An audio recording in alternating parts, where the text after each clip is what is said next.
Either I could say how people go from millions to zero, or I could say how people harm their portfolios. And I've seen a lot of people and selling houses in good locations and moving to absolutely down market locations simply because they've lost money in the market. So what are the ways, what are the patterns that I see in people dramatically damaging their net wealth? I'm not saying these people go to zero, because in India there is still stigma of going for a personal bankruptcy, so people don't declare personal bankruptcies, but I have seen people dramatically damage their portfolio.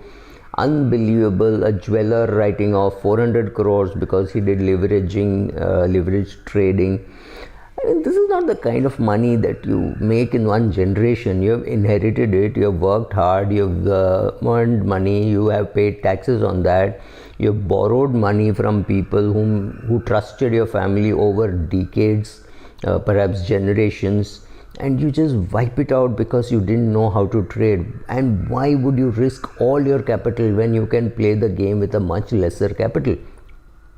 When you have 400 crores, why can't you play a 20 crore game and say, oh, I lost 20 crores. 20 crores doesn't wipe out a guy with 400 crores. So when you have 5 crores, why don't you play the game with 25 lakhs, right? It will not wipe you out. Yes, it will hurt you badly. Any loss hurts me. Even a 10,000 rupee loss hurts me. But why wouldn't you reduce the size of the game? It is perhaps greed. So first thing which I can think of is not understanding the business which you are doing and dramatically leveraging. If you do not know how to do day trading, don't come to the share market to learn how it is to be done. If you want to learn, yes, sit with an expert who is able to teach you and play small amounts of money. It's not a game, right? You don't want to wipe out your whole family by doing this. So one, that. And then I've seen other patterns. There are millionaires and I would say multimillionaires at least, and multimillionaires by US definition of a millionaire, who would penny pinch, right?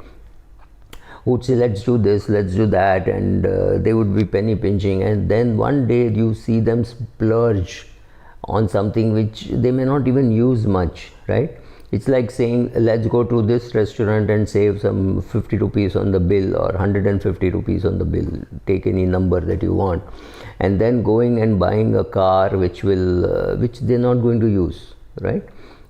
Why would you do it? Why would I buy a yacht? Why would I buy even a car when I don't feel like driving? I'm happier getting somebody who comes with the car and driver and picks me up and drops me back, right? Why would I buy things which I'm not going to use? And these are not things which they buy, which is a small percentage of their net worth. Like if a multi-billionaire goes and buys a camera, it will not kill him, right? Because a camera can cost 2, 3 lakhs, 4 lakhs. But when you go and buy an asset which is say 10% or 15% of your net worth, the question is, why would you do it? It's very difficult for me to understand, especially for people with very high net worth. I'm not talking of somebody with say 50 lakhs going and buying a 10 lakh rupee car or a 20 lakh rupee car. There, of course, it will have to work that way. But when somebody has got 300 crores and goes and does a 50 crores splurge, the question you're asking is, are you in your senses? What are you doing, right? So those kind of questions come up in your head and you feel like asking. You don't lose serious money by doing this kind of thing. Then the second set of people I see is not understanding the implications of tax on whatever they're doing, whether it is income tax, whether it is GST, and seeing how to get the benefit out of that as a family. That is something which you can do, right? Make sure that you do that properly. People don't do it. Many people lose track of the details of what they have done. They don't even collect bills. They don't know what they have spent on. They do not know that they have paid GST, which could be claimable if you're a business with GST implications, right? There was a chartered accountant who argued, anyway, I'm claiming the whole thing as an expense. Sure, you're claiming the whole thing, but imagine the cash flow that you're giving up by not claiming the GST the minute you incur it, right? So if I have to pay 2 lakhs of GST every month, then, and if I buy an asset in which there is GST of 17,000 rupees, then it means a cash outflow of only 1,83,000. So that 17,000 rupees is available to me immediately. The fact that I will claim depreciation on that is a completely different thing, but why do you ignore tax? Similarly, when people do not do tax harvesting in their personal finance, to me it is shocking, because that's one solid reason why you will lose a lot of money, right? Third, being emotional. Oh, my father left me this in my portfolio, my brother-in-law has asked me to buy, how can I sell this share? There is no place for emotion in your portfolio. If somebody has asked you to buy and you do not know why they've asked you to buy, and you have waited for the price to fall 75%, what are you doing? You're hurting your own portfolio. Did you check with the person who asked you to buy what he has done, what should be done? Because obviously the market is sending you a completely different signal. So don't get emotional about something like this. It is about making money. If I ask you to buy a particular share, it is because I think the price will go up. But if the price doesn't go up, and after 6 months you find the price is exactly there, or the price is maybe 10% lower, pick up the phone and say, what is this? What should I do? Should I sell it off? And if there's no good answer forthcoming, then make this offer and say, look, I don't care about the loss. I'm worried only about my future loss. So if I have bought a share at 100 rupees and now it is 90 rupees, and you say you do not know what is to be done as an investment, let me get out at 90, let me get out at 75 or 85 or whatever. Tell me a price and I'll get out. If you think it is worth averaging, then create a new research report, send it to me, let us consider, right? Don't get emotional, and especially if the person is dead. I know people who have inherited portfolios which they have no clue what to do, and they will not act saying, oh, my father told me these are good shares. Yes, those were good shares 23 years ago, but not now, right? So sometimes not considering this is either laziness or inability, or saying, oh, I need not worry. That all, to me, all answers are stupid answers. Then too much concentration of their ESOP shares, and it more or less happens with ESOP shares that 80% or 70% of their portfolio is ESOP shares, and trying to ask them to get rid of it sounds very difficult. I mean, if I keep telling somebody, look, I have HDFC Bank shares and I think those are good shares, I'm going to hold.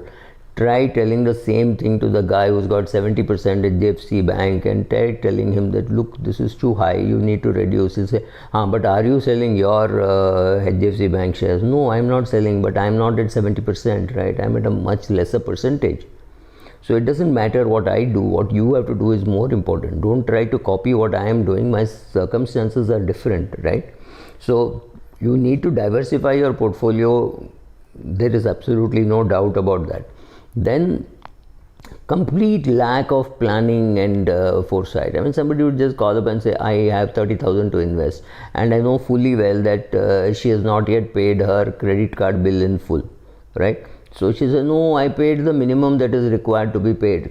Complete lack of financial understanding. And I believe that if just because a person understands equity, doesn't mean he understands how to borrow and how not to borrow, and how not to pay the minimum amount in a credit card. You can't be that dumb, right? Obviously they want you to pay less so that they can charge you interest. Be careful about these things. These things hurt, and I see people hurting because of such things, right? This is again causing a lot of damage to their portfolio. Another set of people are so-called generous. They are actually distributing other people's money, and they have zero understanding and respect for money. I find it very surprising, but these could be businessmen, this could be a professor in IIT, could be anybody. They just do not understand how money works. So when they do charity, they do not realize that some of their own priorities could be changed, they could be shortchanged. I can't understand how a businessman can borrow money, can ask other people to invest and do a lot of charity and not pay any dividend for 15 years, right? These are kind of people you meet, and you realize that there are very many wealth destroyers out in the world waiting to destroy wealth, and many of us oblige them. And of course, the most important thing, lack of patience. When you get an opportunity, you have to hold on to it for pretty long.